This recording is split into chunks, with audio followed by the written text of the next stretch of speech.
scene here. And so I want to start by reducing the sign to a dot. This is a Newton's first law problem. We're only dealing with Newton's first law right now. So if, I know I'm asking you to assess it for both, but right now we're just dealing with Newton's first law, which means this system will always be balanced for the time being. Our objects are stationary or traveling at a constant velocity. We'll deal with accelerating problems towards the end of the week. You should have drawn a downwards arrow indicating the force of gravity acting on the object. Remember, this one sets the stage for your scale. Make some determination here about how much or how big this arrow should be drawn, because you're going to have to also assess the other forces and try and demonstrate balance if it's balanced. So for every up, some down, for every left, some right. Yeah. It makes no difference to me whether you write weight or mg for your free body diagram, but if it doesn't have a label at all, it's wrong. So I'm doing this, and I'll probably continue to do so just to make sure you put the association together. There's no normal force here because it's not resting against any surface, which means there's going to be no normal force or no frictional force, because there's no friction without a normal force. So there are tensions here, though. So the first tension is purely horizontal. I don't really know how big to make this force, because it's really dictated by the other one. I'm going to write that as T1. The other one is a tension force as well. And I'm trying to match it out. I'm trying to make it long enough so that this portion of it is about as long as this portion. As much up as down. But when I do that, I realize that this is longer than this. I probably need to make that one a little bit longer if I want to demonstrate a certain amount of balance. They should be balanced, right? We know that the amount up and the amount down, the amount left, the amount right, that all has to be balanced out. Either way, label it. This is a free body diagram. The free body diagram only has the arrows. What we're going to do to the diagram is in addition to it. But if you're asked to draw a free body diagram, it's just the arrows drawn correctly with the correct labels. Okay? We're going to do more to it, though. We're going to draw a coordinate system on here so we can begin to break this down. All the things we're doing from this point forward, I am also expecting tomorrow, because it's all the stuff we've done prior to this portion of our unit.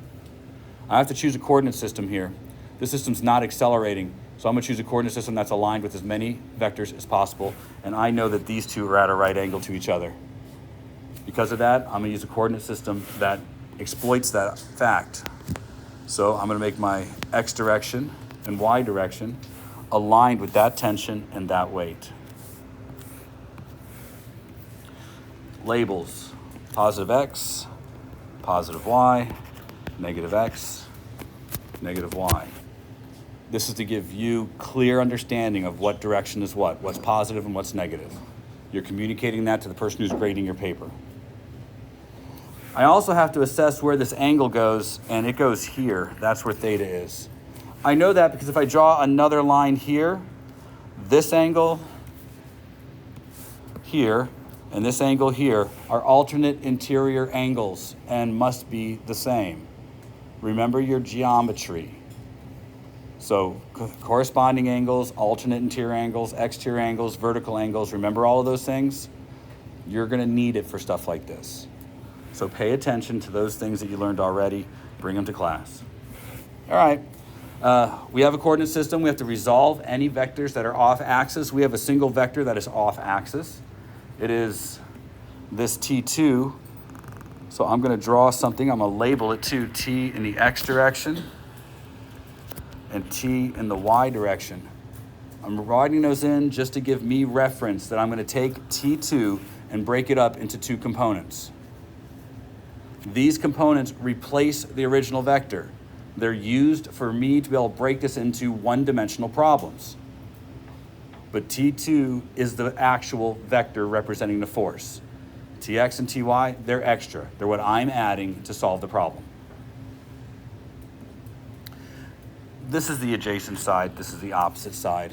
This is the hypotenuse. I'm only going to do this once. So if you're still having trouble with your trig, then pay close attention. After this, I'm not going to spend this kind of time. Sine of theta is opposite over hypotenuse.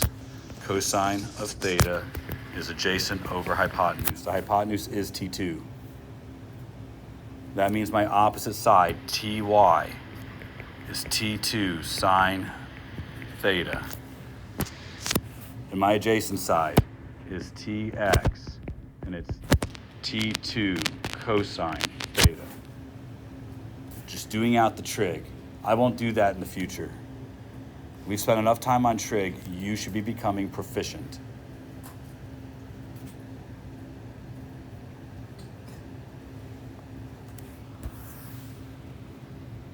And the problem continues now. It's a Newton's law problem. I break up my Newton's law into two directions. If there was an acceleration, one of these would be different. But because there's no acceleration, they're both set equal to 0. And remember, this is not an equation, this is a set of instructions. It says to add up all the forces taking into account their direction and set them equal to 0. That's what that says to do. So in the x direction, I have one force pointed in the positive direction, T1. And I have a component of force pointed in the x direction, that's Tx, which is T2 cosine theta. I will add up all the forces, taking into account their direction, and set them equal to 0.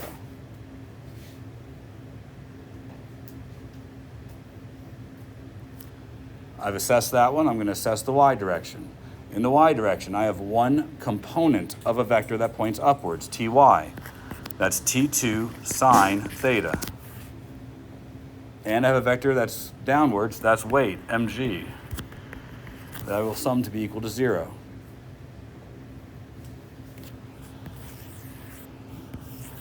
All Newton's laws can do is produce a set of relationships that you can use to solve a problem. This is our custom set of relationships. Now, again, step 1, determine if it's a first or a second law problem. Step 2, draw a free body diagram indicating all the forces acting on the object. Step 3, draw in a coordinate system that could be used to solve for your object's forces. Step 4, break any off-axis forces into components. Step 5, break up your system and use Newton's laws to express the forces. These are all of the steps. All right, let's try again. This will be example number 5, I believe. This is the wagon example. So here's a wagon.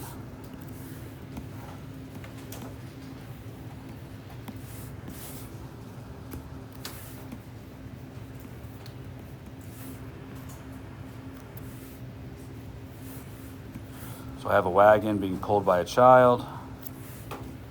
The child pulls on the wagon with an applied force, some angle theta, relative to the wagon.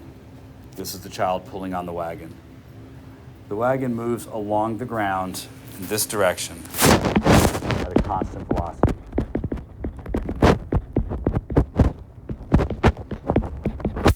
Please evaluate the wagon. All right?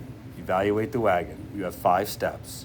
At the end, I should see a couple of relationships, a free body diagram, a coordinate system. Give it a try. Let's go through them real quick. There's the obvious one, right? Did all of you draw a force downwards to indicate weight? Good.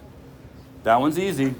And it sets the scale for the others. So I drew a downward force, and I'm labeling it the weight of the wagon. I'm given another force. Just because the handle to the wagon is long doesn't mean the force has to be.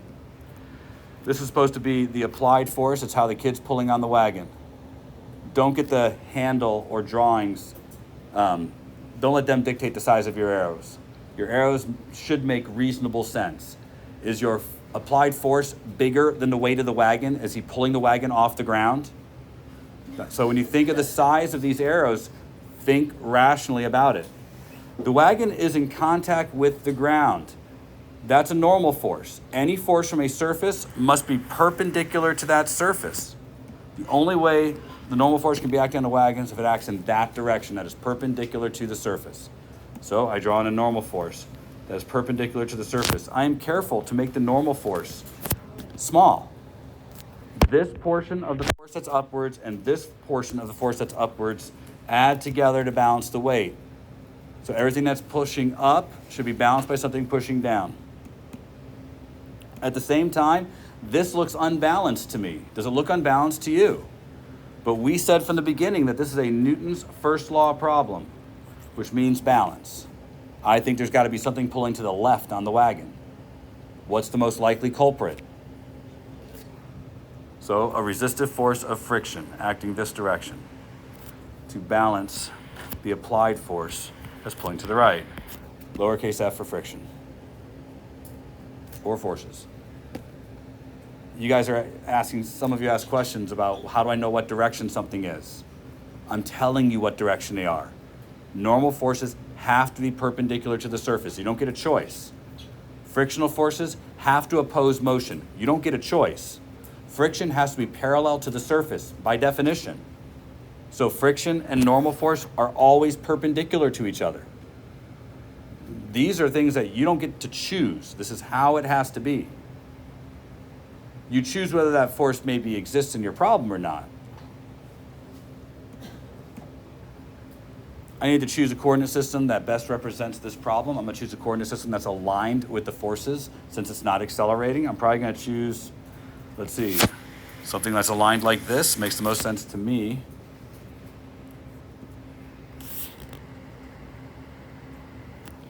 That makes sense to you guys? So I'm going to label this positive y, positive x, negative y, negative x. I have 3 forces that are aligned with my coordinate system. I have 1 force that is not. Based on the diagram, this is theta. I'll need to break this up into a force in the x direction and a force in the y direction.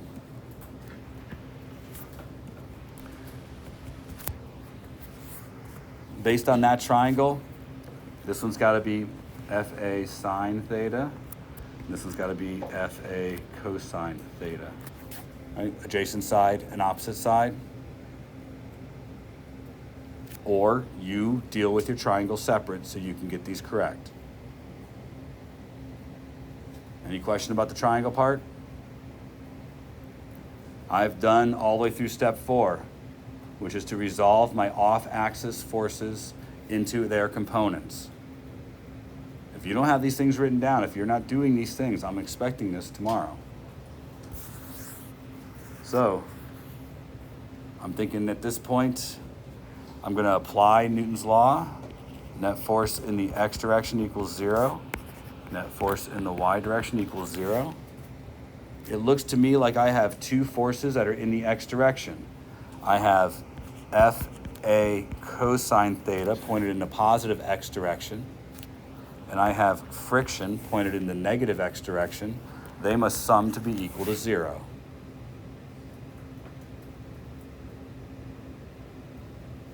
In the y direction, I have 2 forces pointing up. I have normal force, and I have the component of the applied force upwards. And I have 1 force downwards.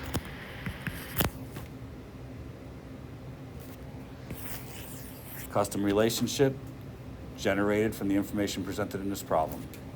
Custom relationship generated from the information generated in this problem.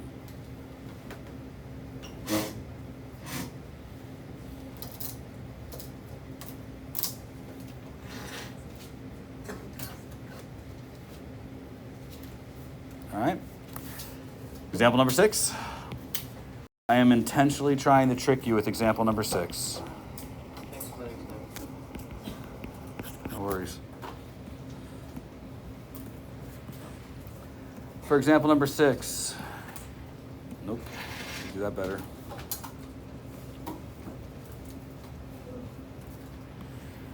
I have an elevator with a person riding inside of it. The elevator has a cable attached to it. The elevator is moving upwards with a constant velocity.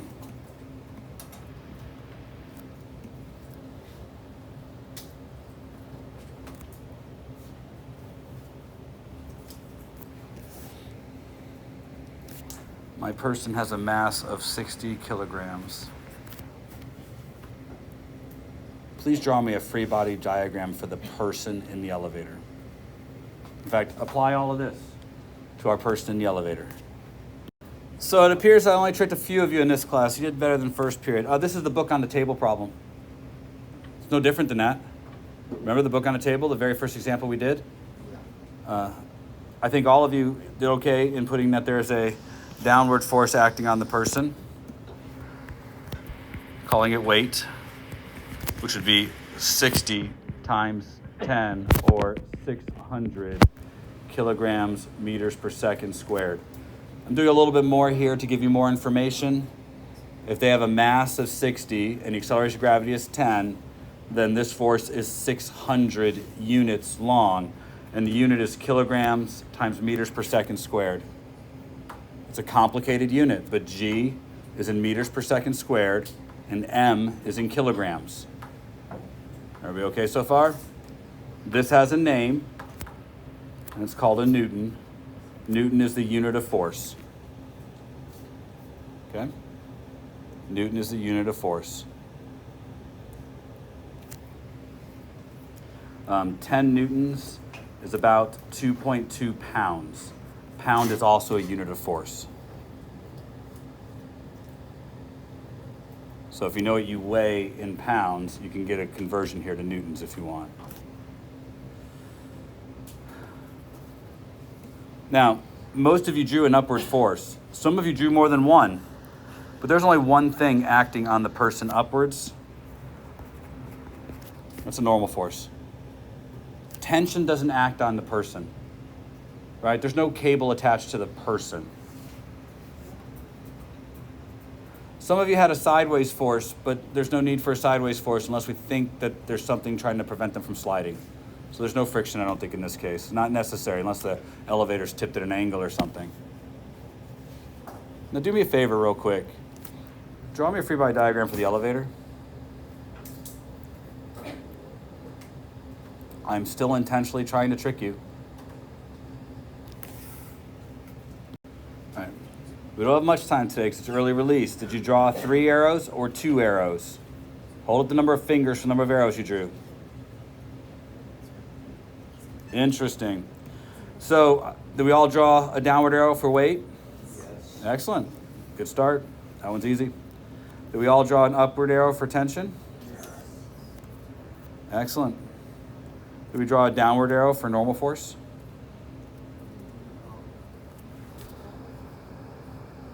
Is there a surface in contact with the elevator? There sure is, the person. Person's touching the elevator, therefore the person pushes down on the elevator. Yeah. Do you think the tension upwards is going to have to also hold the person? Not just the weight of the elevator. How do you think that force gets transferred to the elevator? It's by this normal force. So the person is pushing down on the elevator. That's a normal force. Everybody follow what I'm saying? It's still the definition of normal force. Fits everything we talked about. There's a surface in contact with the elevator. It's the person's shoes. What direction must it push? Perpendicular to the surface. That's downwards. All right. You got one more, but we will run out of time before you finish. But I want you to think about it. If I were going to, want to give you something tomorrow, this one is a good one. I like this one.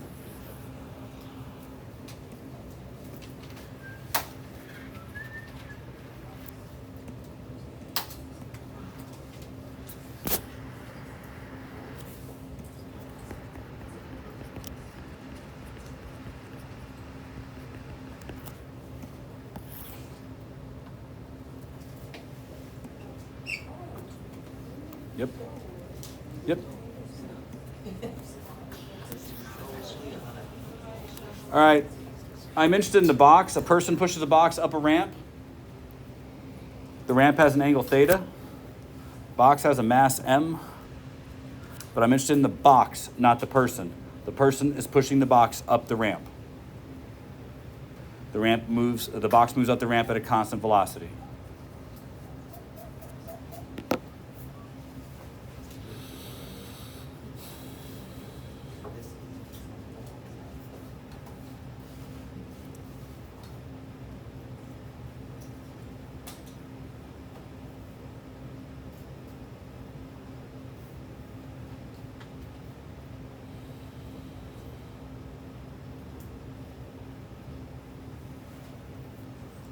clearly out of time. So a one of those, a one of these, a one of these, maybe a normal force from the person they're pushing on the box, perhaps a one of these. These would seem reasonable to me.